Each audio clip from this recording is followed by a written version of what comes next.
What does Trump have to do now? You've said it on this program. He's obsessed with his legacy. He wants to be remembered as a great president.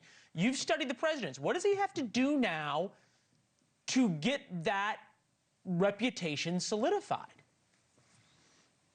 Well, he's got to have some wins, and he's got to explain the losses, and he's got to cut down on the feuding. You know, Teddy Roosevelt, who hated to be called Teddy, by the way, Theodore Roosevelt, he was a king of feuds. He had feuds all day long, but he didn't make them public. They were intense, but behind the scenes. Seems every day President Trump is feuding with someone else. Does not help him anymore. It did help him, and absolutely helped him in the beginning when he was looked at as a avenger, a crusader, but now it's wearing down a little bit. So my advice to President Trump is, A, I think he has done very well on the economy, and I think when the people get their refund checks from the big bill, they're going to be happy with those. He's got to get insurance prices down. I actually suggested to him that there be a summit of insurance CEOs at the White House. That's got to come down because that's just killing working people.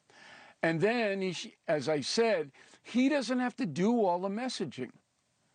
You know, get authoritative people to put out what is actually happening.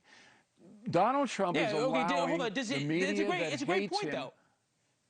It's so easy, though, to book any of his people on cable news, right? During the whole Minnesota thing, there was Kristi Noem was out there all the time.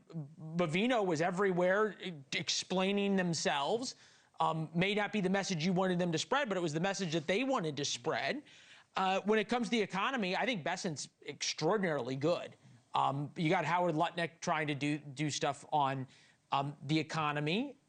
When it comes to national security, Rubio's incredibly articulate. Hegseth, people can make their own decisions about. Does he have the right people around him right now to do what you're talking about? Some of them. But the essential point is this. He is allowing his enemies to define him and reacting to the definition.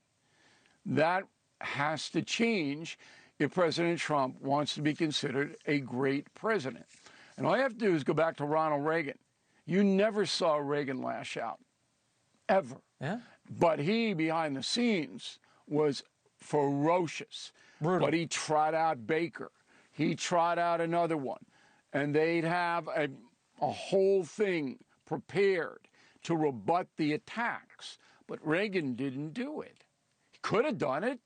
He was very skilled at being an actor. He could have done anything he wanted.